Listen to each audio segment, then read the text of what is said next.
Hello and welcome. My name is Kurt Hull, and I will be your host today as we explore an introduction to climate change through codes, standards, and regulations. Now, this course is part of the Manitoba Climate Resilience Training Project, which supports the Climate and Green Plan's vision for Manitoba to be the most climate resilient province in Canada. This MCRT project is a cost-shared project supported by the Manitoba Climate and Green Plan Implementation Office and by Natural Resources Canada through its Building Regional Adaptation, Capacity and Expertise, the BRACE program, which is part of the Pan-Canadian Framework on Clean Growth and Climate Change. Before we begin, it's reasonable and the proper thing to do to acknowledge the land that we are sharing.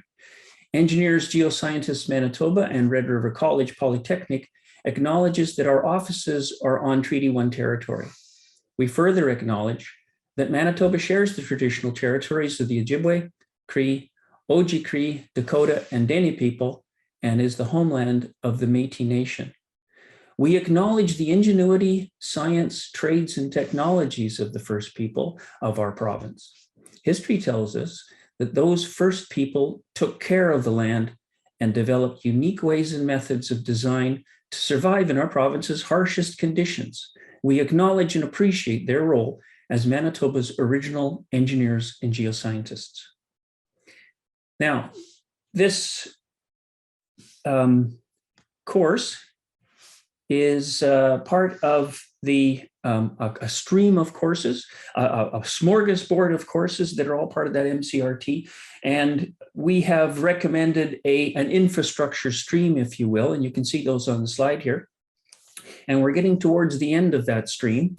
You can still access recordings of the previous presentations, including ones that aren't on this particular stream, through the mcrtproject.ca website, which is where how you registered for this course. So you can go back in there and get recordings of previous courses. But coming up in a couple of weeks' time, on Wednesday, February 23rd, is the final course, which is on nature-based solutions to climate change adaptation.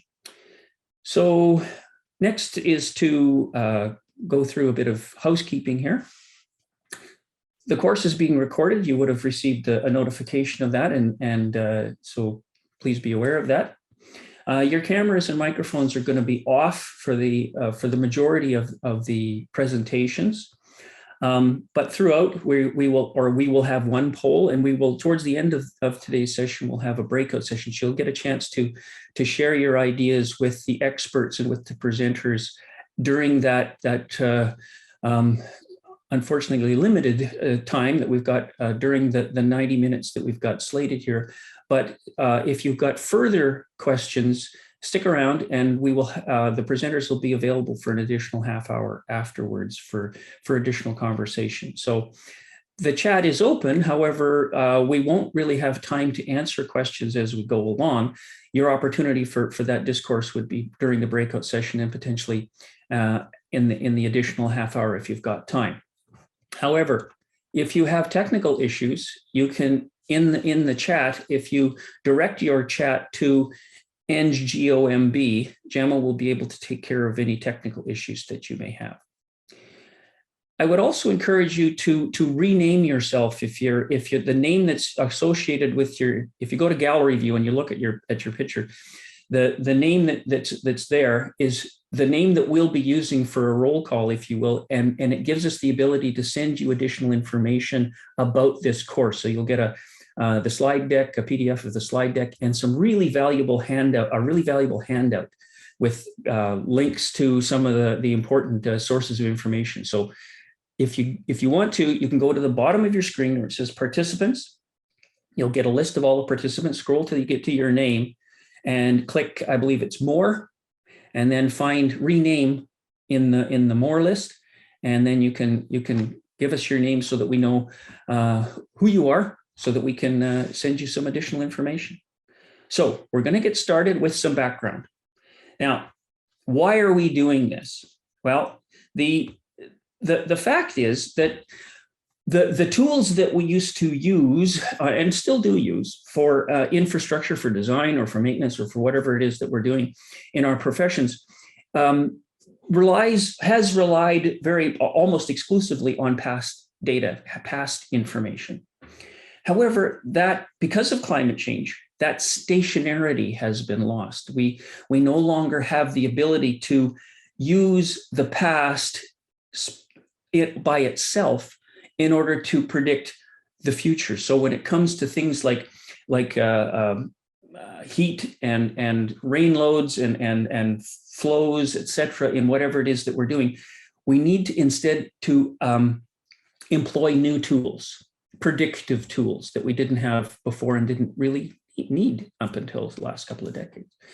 But the floods, wildfires, coastal erosion, permafrost thaw, heat waves, and other weather-related events are having a significant impact on our society, on our economy, and on our infrastructure. So we're going to look into some code standards and regulations that are helping us to manage risk.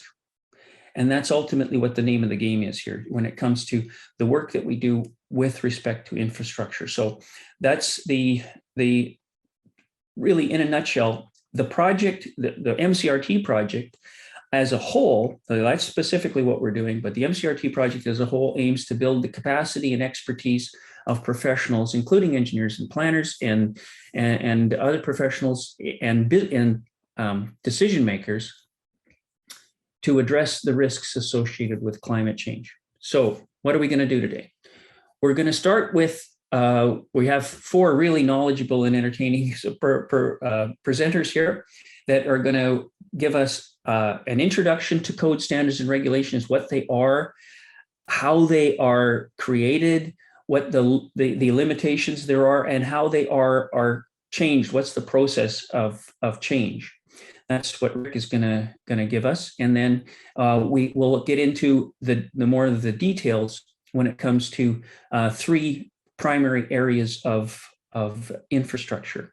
So I'm going to briefly introduce all of the presenters together. I won't introduce them before they present. Instead, they're just going to introduce each other as we go along through the presentation stage. So our first presenter today is Richard Marshall. Rick Marshall, a professional engineer, is design manager at Bird Construction, where he leads a design build team focusing on commercial and industrial projects. Rick has an extensive knowledge in codes development due to 14 years of involvement in Canada's code development process as a voting member of 2 standing committees. He previously served as the Engineers Geoscientists Manitoba representative to the Building Standards Board and is a commissioner on the Winnipeg Building Commission. Our presenter on transportation infrastructure is Chris Maranchuk, professional engineer.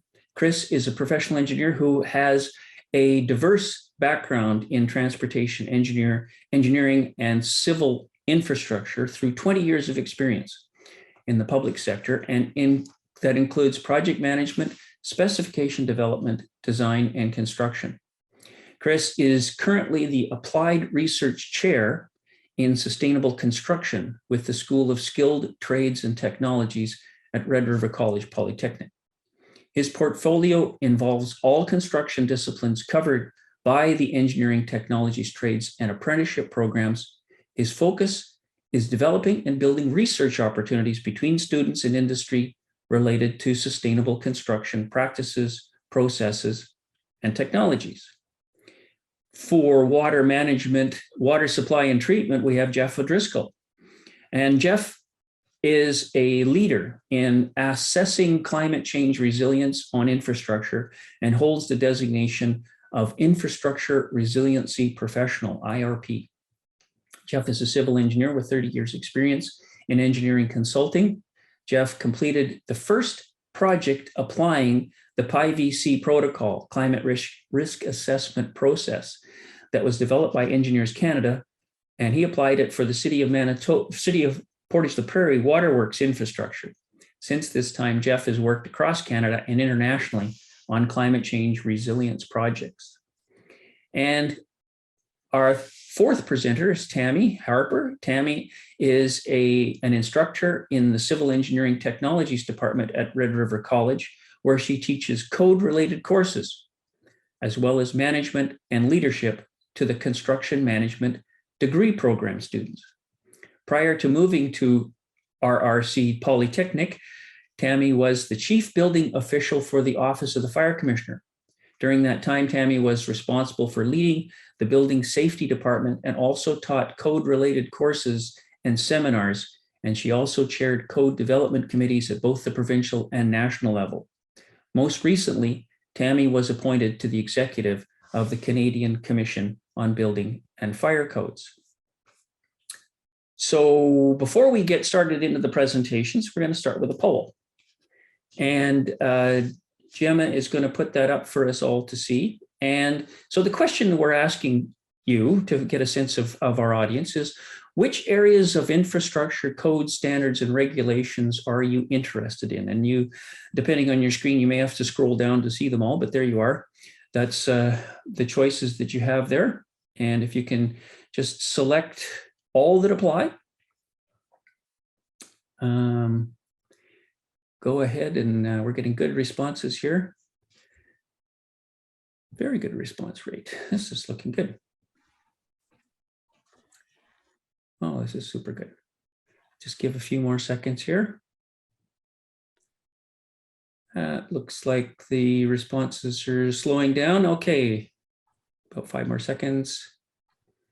All right, so we can maybe close the poll there, Gemma. Thank you. So we see an interesting cross-section here. Buildings comes out on top with 70% of the respondents saying that is their key interest.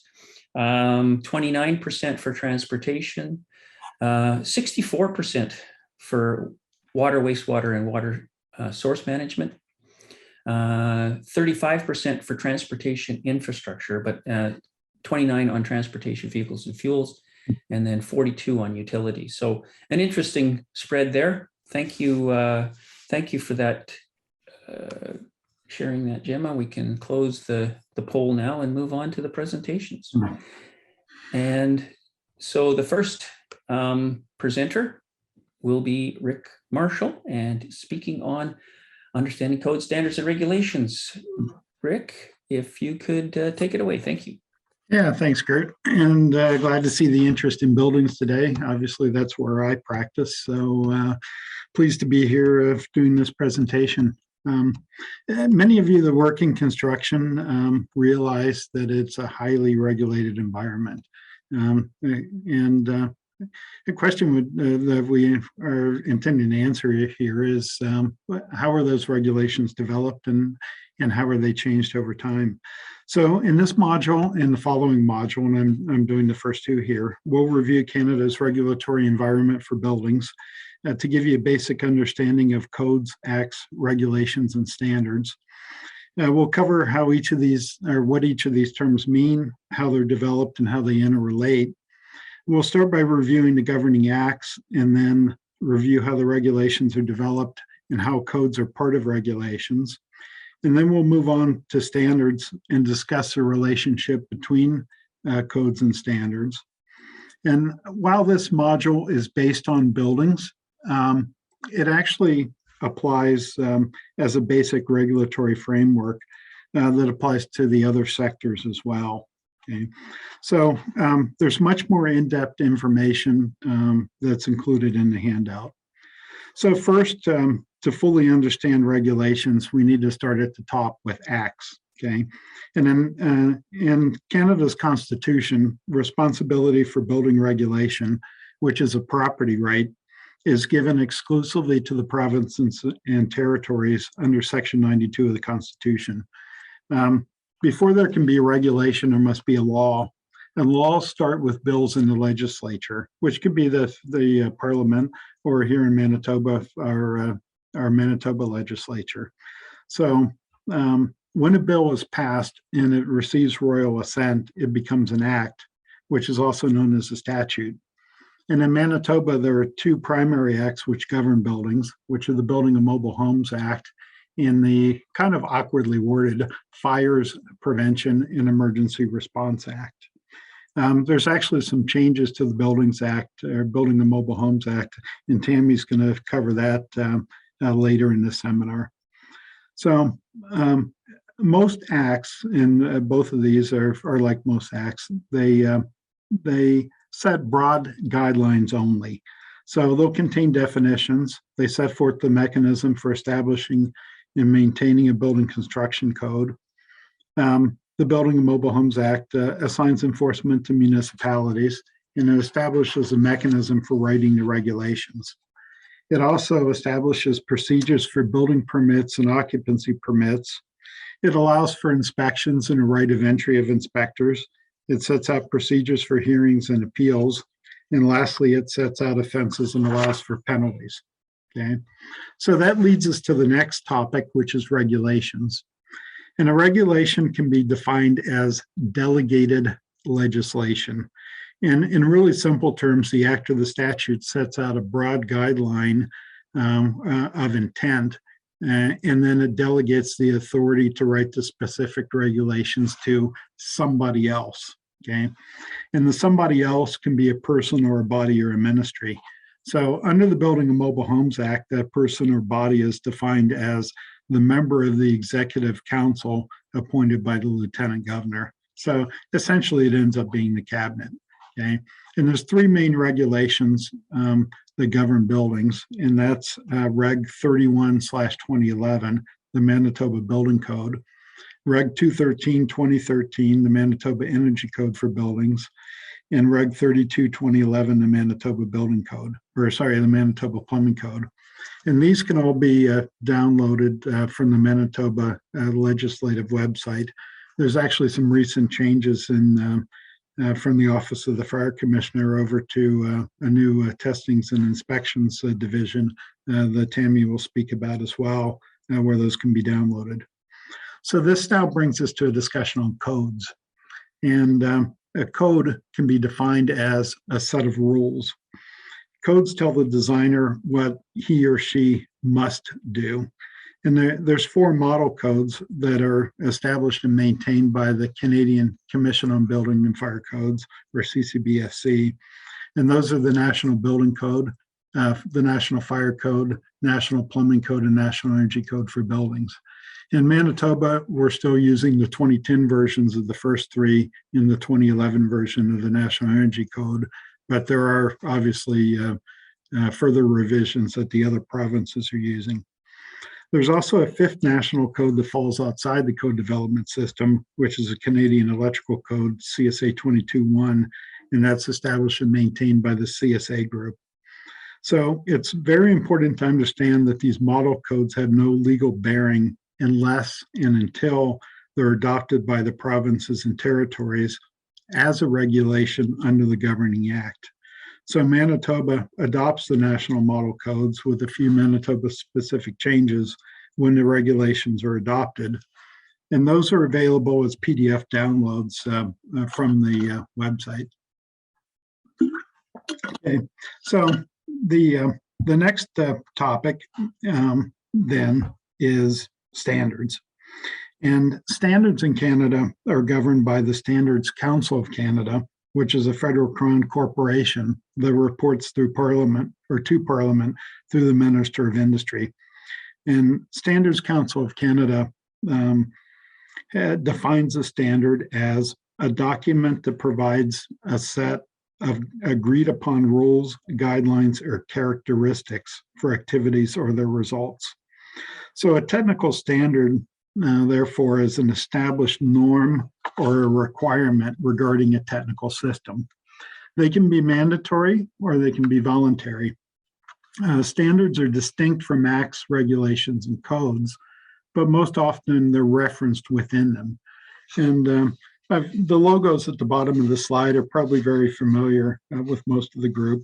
CSA Group, ULC, ISO, the International Standards Organization, NFPA, ASTM, and ANSI, likely very familiar. Okay. So standardization can address any or all of the following. It can address the design of systems or equipment, construction methods and techniques, installation procedures for materials, for systems or for equipment, and also testing procedures. So in really simple terms, a code tells you what you must do, and a standard tells you how you should go about doing it, okay? And the National Building Code references numerous standards. Now, the majority of those are contained in Table 1312 of Division B of the code, but there's also a separate table, 51011 in Part 5, Environmental Separation, which contains standards that are related to building enclosure items only. So to summarize this quickly, the legislature passes an act which enables the minister to write the regulation. And then the regulations adopt the model codes, usually with minor changes. The code tells the designer what they must do. And then the code references standards which give guidance on how to go about it and how to comply. Okay. So with a basic understanding of Canada's regulatory system, we'll move on now to a discussion of the current state of regulations, codes, and standards. And we'll look at the means and methods of updating the regulations and standards, the responsibility to change, and the acceptance and adaptation by industry. Okay, so first, a review of Canada's code development system. And the graphic on this, on the next two slides, shows the structure of the model code development system. So almost at the top there, you see CCBFC. That's the Canadian Canadian Commission on Building and Fire Codes. And underneath that is an executive committee, which is a subset of the total membership of the CCBFC. And off to the side is the acronym PITIPAC, is the Provincial Territorial Policy Advisory Committee on Codes. And that's a group that's made up of representatives of the province and territories that are appointed by the provinces and territories to give policy advice to CCBFC. So underneath that are 9 standing committees. And as Kurt mentioned, I'm a voting member on 2 of those. Actually energy efficiency and the environmental separation. So the commissioners on the CCBFC and the standing committee members are volunteers that are selected based on their background and their expertise. Many are engineers or architects. The typical standing committee has between 20 and 24 members with balanced representation across industry and also geographic representation across the country. And each of the standing committees sets up task groups or working groups. And if a particular topic overlaps different parts of the code, they'll set up joint task groups between the standing committees to do the work as well. So there's the flow chart on this next slide, okay, shows the procedure for changing the codes. Sorry, we're one behind here, okay. So the flow chart on this slide shows that first, a code change request or a CCR comes in from a proponent. And anyone can request a code change. They're submitted online through the Codes Canada website by completing and submitting a fillable form. The Codes Canada staff would then screen and analyze the CCR and assign it to one or more of the standing committees. The standing committees would then meet and debate the code change request and decide whether to work on it or not. Okay. Some CCRs are outside the mandate of the code, and those are rejected. Some are considered to have merit, but the thought is that they're minor tasks, and those are usually assigned to existing task groups or working groups to work on. If the standing committee decides that a code change request has merit, but it requires major study or work, then they have to actually receive permission from CCBFC to add it to the work plan. And some CCRs have policy implications and need to flow up to the CCBFC to get policy advice, and then they flow back down again before they work on it. So following work on the code change request, a proposed change form is prepared, and that includes the changes, the rationale behind the changes, and a cost benefit analysis. Okay, so the next step then is public review, and public reviews are held most years in the fall, usually in November, December, other than the year when the code's published. And that public review is also done online through a website, and anyone can register and provide comments. Following the public review, the Codes Canada staff organizes and summarizes the comments, and the standing committees review every comment within a standing committee meeting. And they can then decide whether to proceed with the change as it was submitted, to amend it based on the comments received, or sometimes to withdraw it and reject it. Okay? But the standing committees themselves don't have the authority to change the code. Their authority only extends to recommending changes to the CCBFC, the full commission for adoption. Okay, so those changes are also vetted by PTPAC, the Provincial Territory Policy Advisory Committee. And then the final step is CCBFC votes on it. And then after that, the actual wording is reviewed by editors. It's translated into French, and then finally published in the next version of the code. So you can see from this process that it takes a very, very long time to accomplish. Typically, a code change can take an entire 5-year code cycle, sometimes even longer, 2 cycles to be considered and implemented. Okay. The standards development organizations have very similar mechanisms for reviewing and updating their standards as well. So national standards of Canada are developed using international standard development best practices while safeguarding the interest of Canadians. And those national standards could be nationally developed, or they may be adoptions of international standards. For example, taking an ISO standard and modifying it to a Canadian context. When developing standards, the SDOs, Standard Development Organizations, also consider factors such as timing, funding, and committee structure. So the general steps in the development process, which are shown on this next slide, are very similar to the building codes development process. First step is identifying the need for the standard. Then they review the existing standards landscape to see if one exists that can be adopted or modified. They engage stakeholders, notify the public, develop the standard, which is done by technical experts, take it through a public consultation process as well, review the public comments and revise as necessary, which is done by the technical committee. Then it's voted on and approved, and then promptly published. And then all the standards go through maintenance cycles, usually on a 3 to 5 year cycle as well, similar to the codes. Okay. So the next and kind of last topic that I want to cover here is the adaptation and work in the background that's going on. Okay. So following adoption of the Pan-Canadian Framework on Clean Growth and Climate Change, the federal government allocated $42.5 million to the National Research Council to integrate climate resilience into building and infrastructure codes and guides.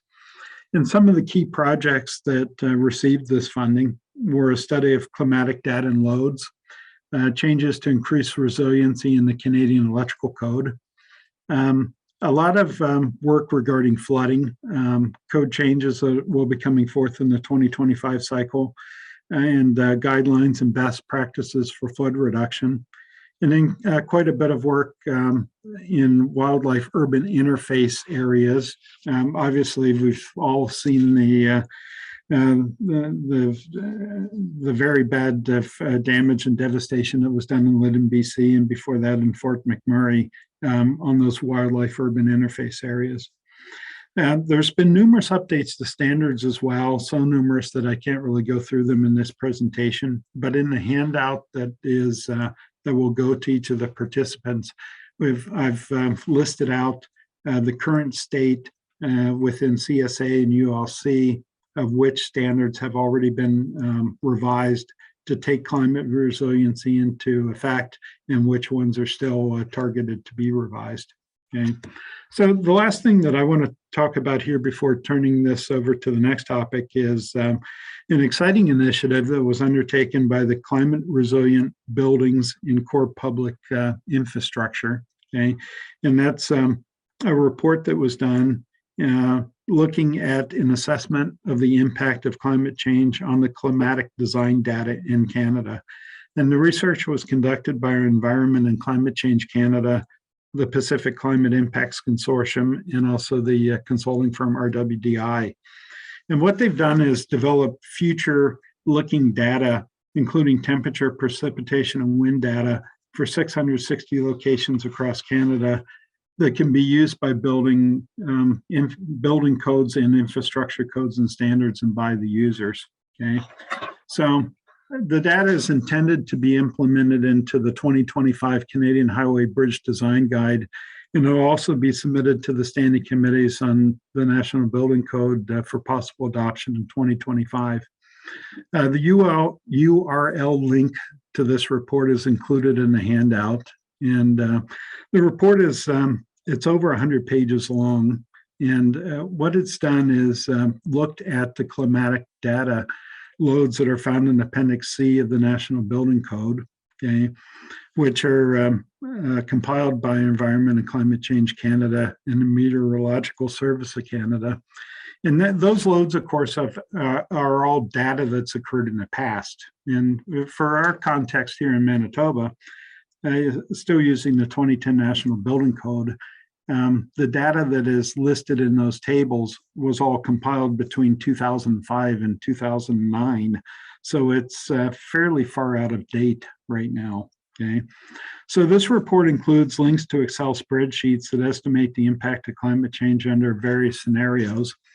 And it includes commentary on the type of climate models that were run, the confidence levels from very low to very high, the assessed likelihoods from virtually certain to exceptionally unlikely for each of the probabilities. Okay, so some of the data is presented in percentage changes rather than numerical values.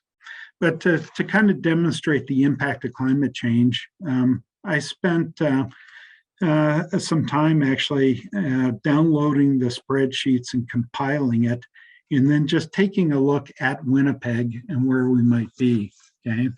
So they had various scenarios here, from a plus 5C warming, which we've actually already reached, up to a scenario of plus 3.5C.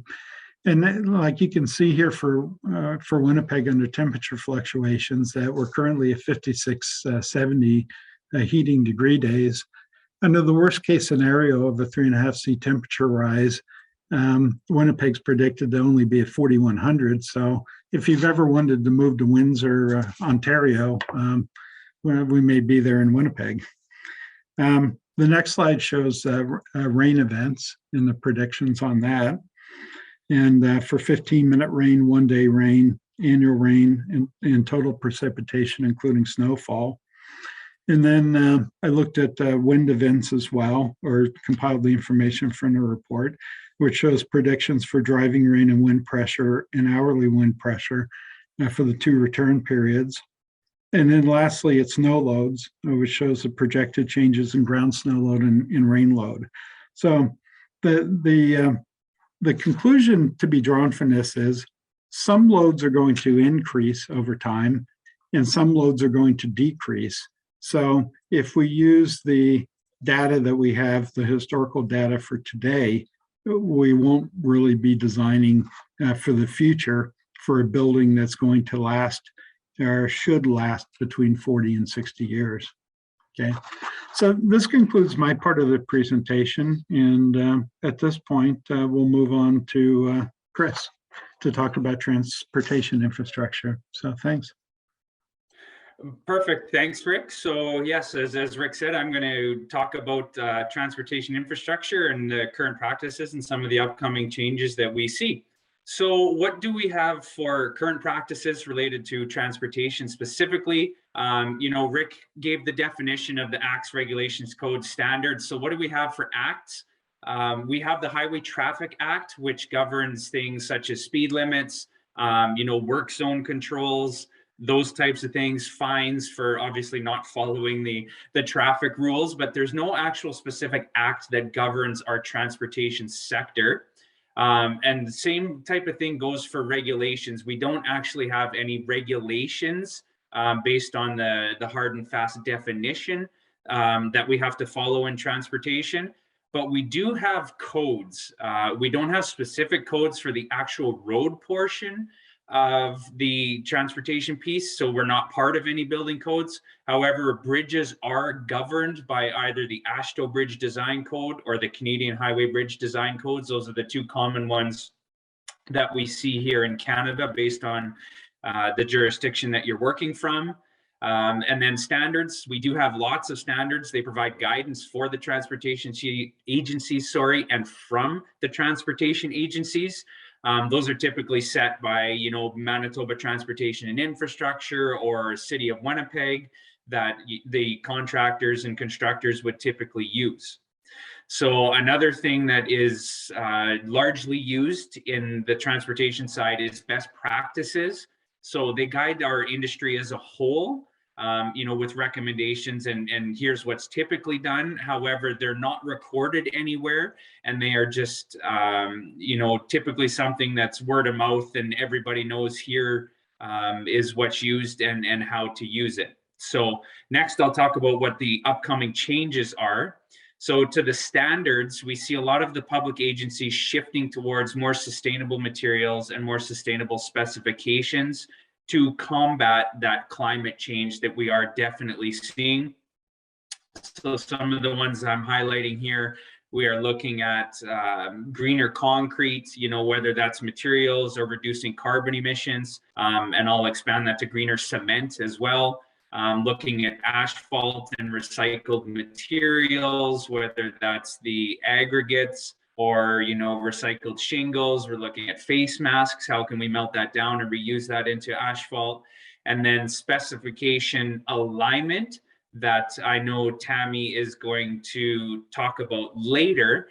Just to give you a brief explanation here, what we are looking at is, say City of Winnipeg and Manitoba Transportation and Infrastructure have the same type of materials, but they have different specifications that contractors have to follow. So it's kind of looking at how do we align those things. And then regulations, again, some of the changes we might see are related to the federal carbon changes. I'm not 100% sure how that's going to affect infrastructure regulations and how they're going to be developed, but that is something to keep an eye on. So next I'll talk about kind of who some of the agencies are that, govern us, I will say. So some of the ones providing standards and guidance on test methods and materials properties and specifications. We have Canadian Standards Group. As Rick mentioned, it's very common, CSA as we know them. We have the AASHTO Group that governs a lot of our materials and testing procedures. We also have ASTM International that is looking at, or that covers the testing aspect of things. So those are some of the common ones there. We also have, the Geometric Design Guide for Canadian Roads that TAC has put out. So what that document does is it provides guidance on roadway design standards. Again, they don't have to be followed. Agencies are free to adapt based on your geographic location and specific applications. So a prime example is Manitoba Transportation Infrastructure's blue sheets that they use, which are basically, geometric design criteria based specifically for Manitoba. So next, we also have the AASHTO Bridge Design versus Canadian Bridge Design Codes. Again, these provide design guidance on bridge design standards specifically. They either use a global or load resistance factor design methodology, depending upon which one you're using. And again, agencies are free to make changes to the standards based on geographic location and specific applications that are required for specific locations. And we also have the Manual of Uniform Traffic Control Devices for Canada, which again is a document that simply provides guidance on roadway traffic control devices, signing, delineation, spacing, those types of things. And again, agencies are free to take that document and make changes as required, similar to the TAC Geometric Design Guide. It's it's created in conjunction with all of the jurisdictions across Canada, to try and provide symmetry, but we are also free to make changes based on our locations. So next, what are some of the high-level challenges we face in the transportation sector? We have regulatory bodies are reluctant to change, so we do need a top-down approach. We need to have our regulators, whether that's the province or the city or the municipalities, pushing these changes to greener materials, greener processes, greener specifications. But on the flip side of that coin, we also have industry who may be semi-reluctant to changing to follow those specifications based on what that costs and how that affects their business. So, a cost benefit analysis absolutely needs to be performed for that business. And, that needs to be in conjunction with the regulatory bodies. So as we know, climate change and resilience is absolutely a long-term goal. It's not something that we can change in the next 12 months. So we also have to look at realizing sorry, Sherry, we want to go back one slide. So if we want to take a look at the short-term benefits, we have to see how that fits into the long-term goals of things. What do those initial investments look like as we move forward? So what does it cost now versus what we're going to save in the future? And I'm not just talking about monetary costs. I'm talking about environmental costs, climate impact costs. And as we know, non-renewable materials are becoming harder and harder to source. Canada, Manitoba specifically, we are okay for a little while, but I know in the United States, they are looking at, there are a lot of companies out there that have synthetic aggregates, say for road building and infrastructure pieces that need to be used. So what are some of the opportunities we face now? Infrastructure is vital to our supply chain. COVID-19 has reinforced this. As Rick highlighted, some of the devastating natural disasters that we saw out west, with the fires. Most recently, we had the floods in BC that have impacted our supply chain.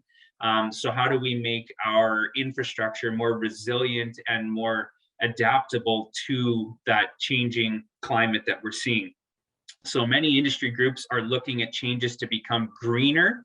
And that means regulatory agencies need to adapt. Things are changing constantly, consistently. So we have to be prepared to adapt to that change. And there's also many working groups that are being formed even locally to discuss climate change and greener processes and materials.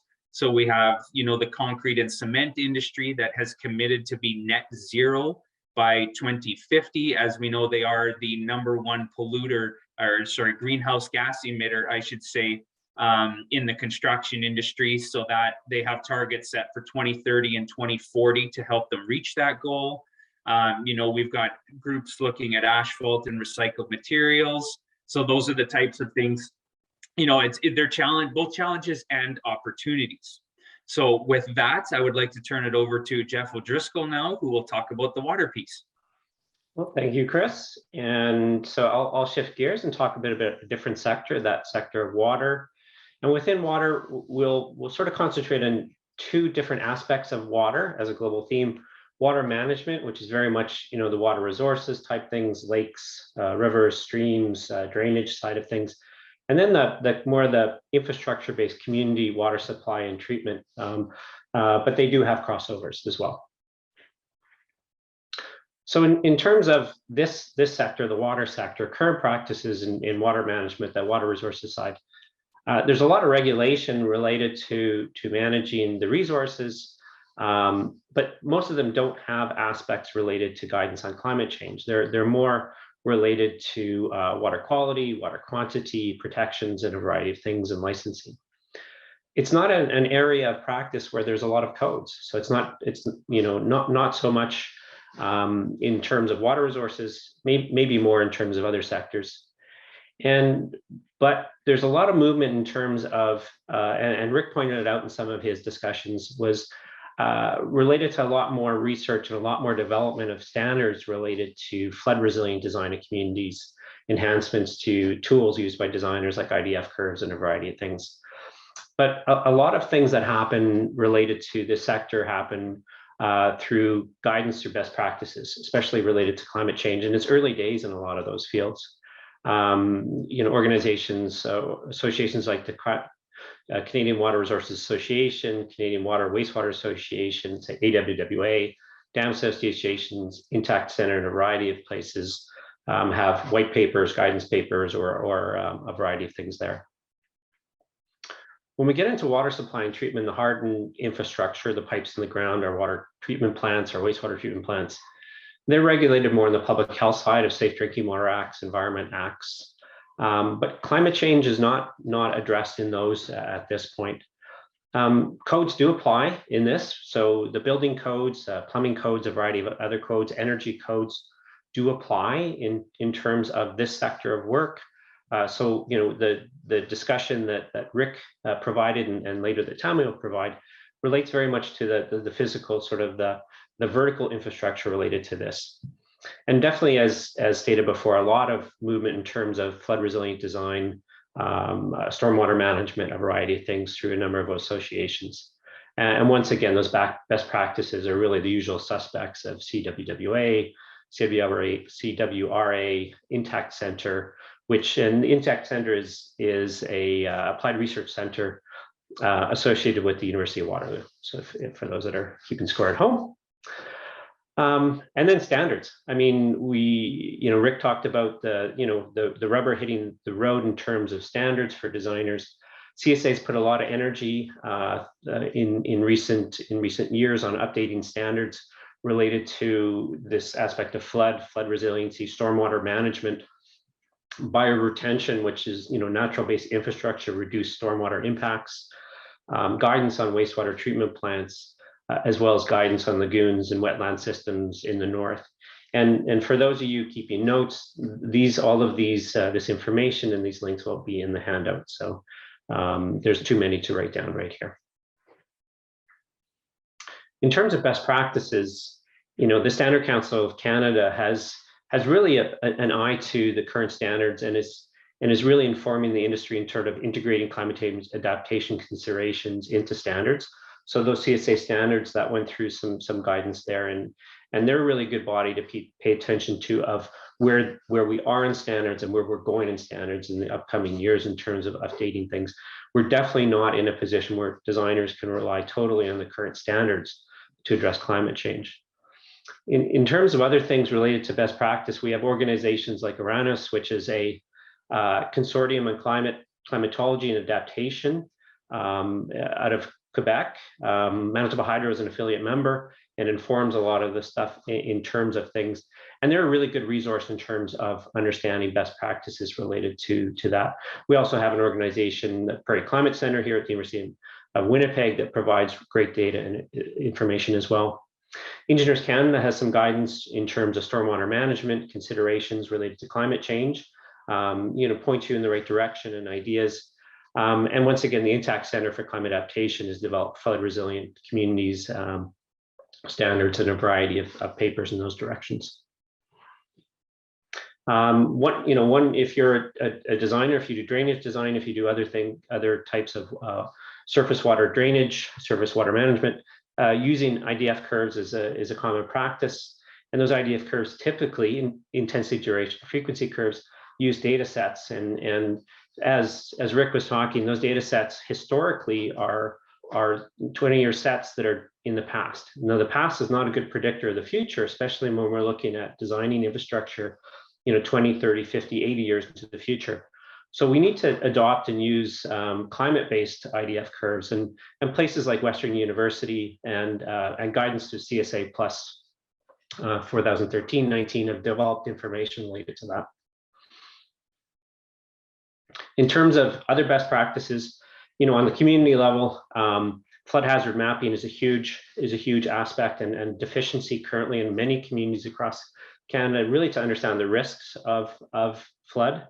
And really, there's a strong push to really enhance the state of knowledge on that moving forward. And there's a lot of guidance on methods and how to do that related to National Research Council and documents. In terms of dam safety, Aranis once again has some good guidance documents on flood frequency analysis for dam safety, as well as probable maximum floods that can be utilized in terms of considering climate change in dam safety assessment.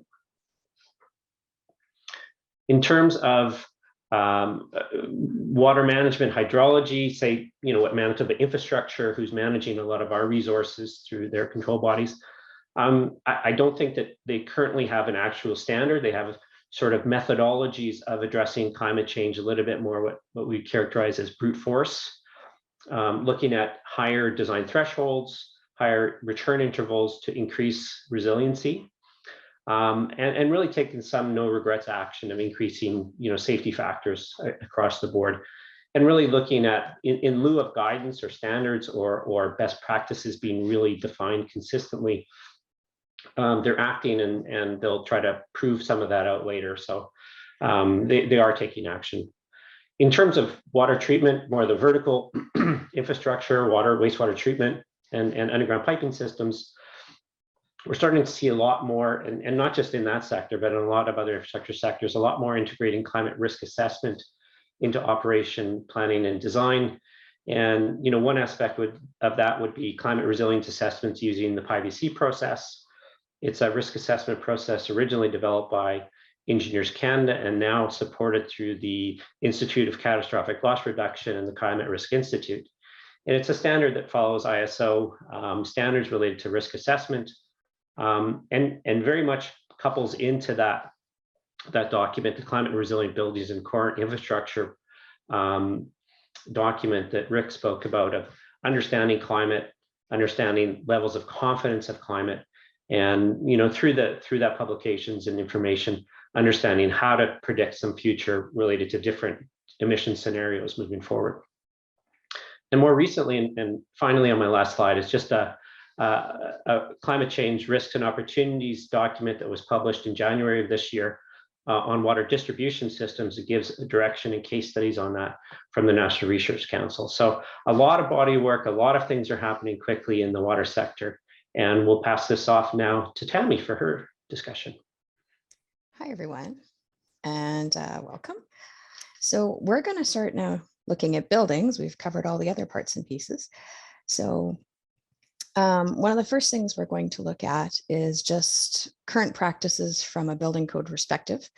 We're going to look at the codes themselves, and we're going to look at the 2020 codes and when those are going to be adopted and how they're going to be adopted, we hope.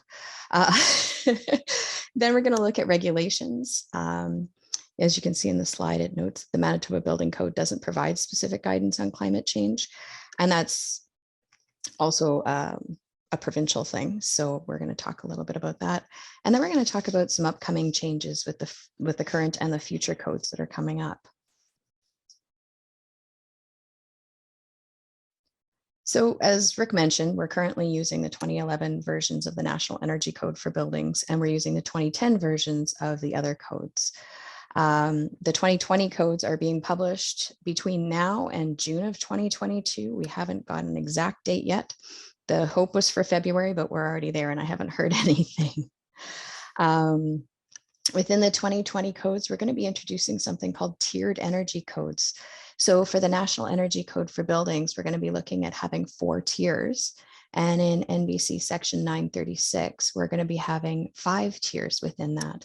And so the idea is that when you move from province to province, you wouldn't necessarily have the big changes. So instead of people having a different code in Toronto and a different one in Vancouver and a different one in Manitoba, we would hopefully see Toronto maybe adopting tier 4, Manitoba adopting tier 3, but the starting place would be the same. So you would work your way up, and then there would just be additions onto a consistent base. So I think it's going to be tough to think about, but I think in the end, it's going to help us.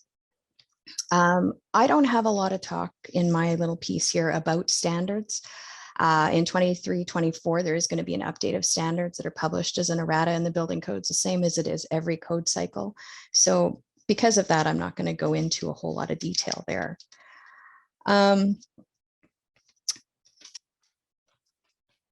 One of the other things I wanted to talk about was, you may have heard about this concept of harmonization of codes. And the idea behind harmonization isn't that everybody is just going to drop what they've been doing in the past and now they're going to all adopt the national codes and that's going to be it. I think that's a long-term goal, but there's a recognition that that's not going to happen today or in the next 5 years. So what the provinces have signed on to do is to work towards adopting the national codes that are in place, so the places like Alberta, BC, Quebec, Ontario. And then for the places like Manitoba, where we have a lot of Manitoba amendments that we make to the codes, we have agreed to reduce the number of amendments over the years. So we're slowly going to try to get rid of having our own national or our own local amendments and just work with using the national codes. As a part of that harmonization process, that's the other piece, is that the provinces and territories agreed to adopt the codes within certain timeframes. So Manitoba has agreed to adopt the 2020 codes within 2 years of publication.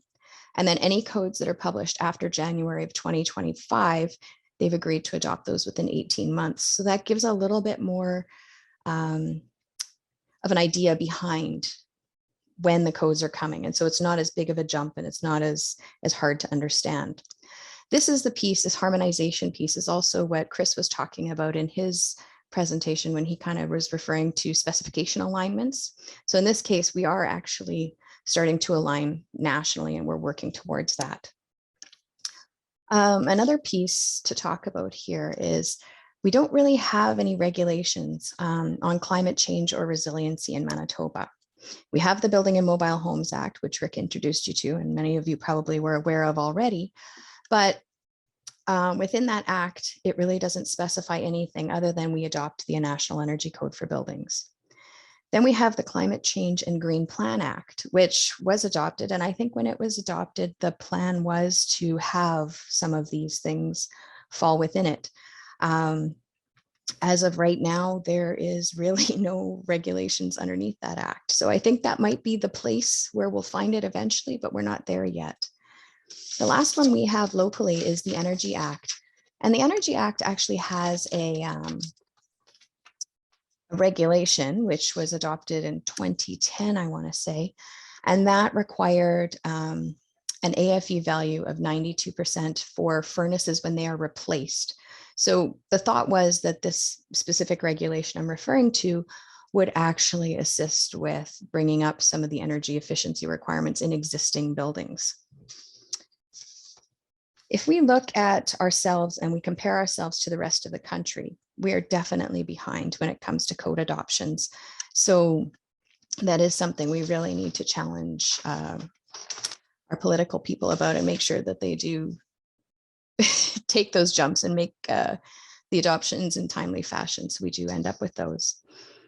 So when I started looking at high-level challenges and opportunities, the thing that kept coming back to me was we're just in flux. We are just in a place of immense change right now. And so one of the first things I thought that would be kind of interesting would be to talk about the highlights of future codes for energy efficiency.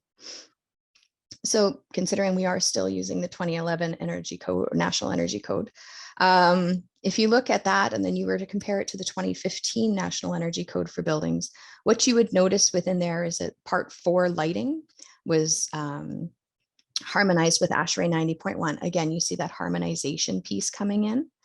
The lighting power density was reduced for most locations within a building. And then the HVAC equipment efficiency table was also harmonized with the National Energy Efficiency Act and regulations. So now you weren't looking in two locations to figure out what you were allowed to bring in and put it within a building. So then between 2015 and 2017, we saw the introduction of more stringent thermal bridging requirements. So our building envelopes were starting to have to get more tighter. And then between 2017 and 2020, So we have the introduction of those tiers for energy efficiency, which I mentioned. And then we actually have the deletion of the part 5 and part 6 trade-off paths because they actually weren't being used. So there was an incredible amount of effort and energy being expended to create those. And I don't believe they had been used at all. So we saw those changes. The other piece that we have locally is Bill 38. Now, Bill 38 is a Manitoba regulation, or will be a Manitoba regulation. It has received royal assent, but hasn't been adopted. So it's floating out there. So what Bill 38 will do is it will change the Building and Mobile Homes Act from that name to the Buildings Act. Mobile homes will be removed. And it will change the provisions for appeals and hearings, but it doesn't talk anything about climate change and building resiliency. So we have this change coming, but it doesn't get to our goal with what we're talking about today. We've talked about the adoption of the construction codes from the 2015-2017. Now, we kind of skipped that. And I've been trying to get a word from the province as to whether there would be a short-term adoption of the 2015 building code and the 2017 energy code in the interim while we wait for 2020 to come along. But they still a decision hasn't been made there at this time. And then finally, there's this concept of enforcement and compliance. As many of you would know, a lot of the jurisdictions are relying on certificates from professionals rather than necessarily going through the whole process of doing the permit review and potential inspections for energy.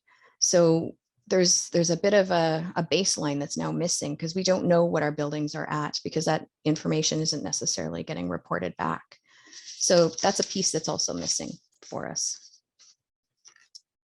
So finally, again, I'm going with influx is the name of the game.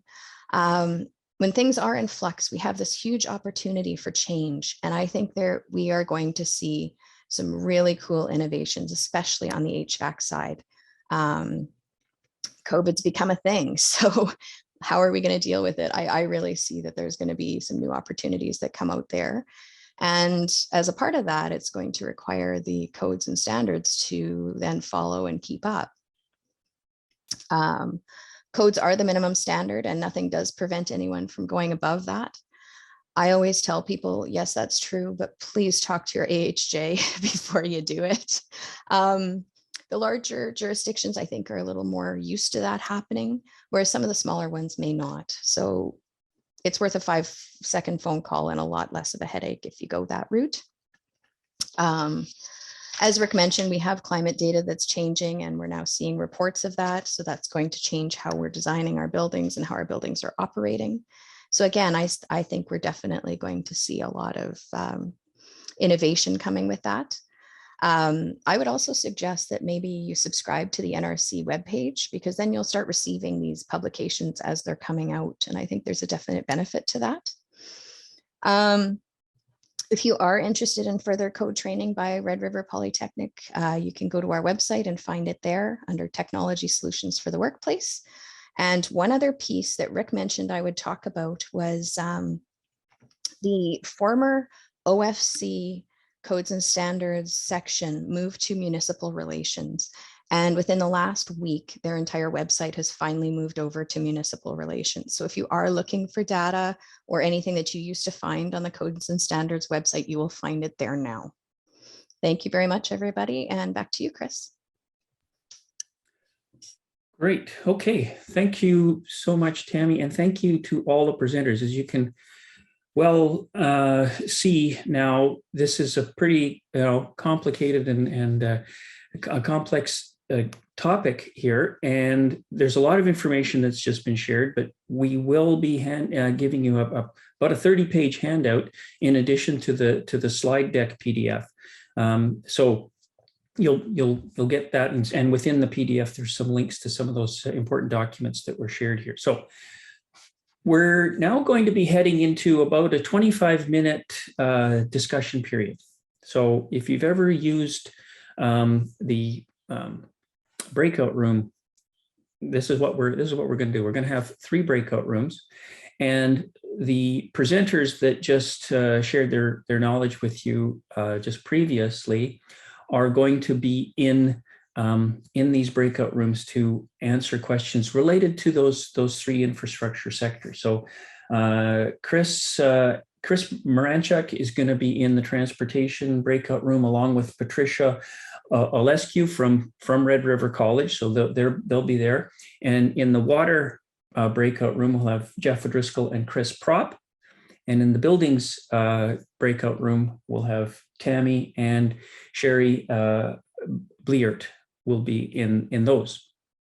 So when we go into these sessions, I've just put in the chat the sort of the focusing question that you'll want to consider in the breakout session. So in a minute or so, Gemma's gonna set up, initiate these three breakouts rooms, and you'll be able to, if you get into a breakout room and you find the discussion okay, but you'd rather maybe try out the other ones, I believe you can leave the breakout room and get back into a different one. So I think, unless I've missed anything, and then we're going to come back and we're going to have about a 5-minute sort of plenary where we're going to share a bit, and then we'll close the 90-minute session. Then you'll have the half an hour to carry on the conversation if you've got the time to share with us. So at this point, Gemma, if you could set up and initiate those breakout rooms. There you go. You can join, voluntarily join. If you click on the bottom there, the breakout rooms, and select the one that you want to join into. Okay, everybody's popping back in here. That's good. Okay, so yeah, now that we're all back and there's 125 of us, if you could mute yourselves if you're not one of the presenters. But here we are. We got about 5 minutes left, and I'm curious. I didn't go into any of the rooms, so I'm depending on the facilitators to share with us what transpired, as sort of a highlight or just one comment that you want to make to share from your room. And I'm going to start with Tammy.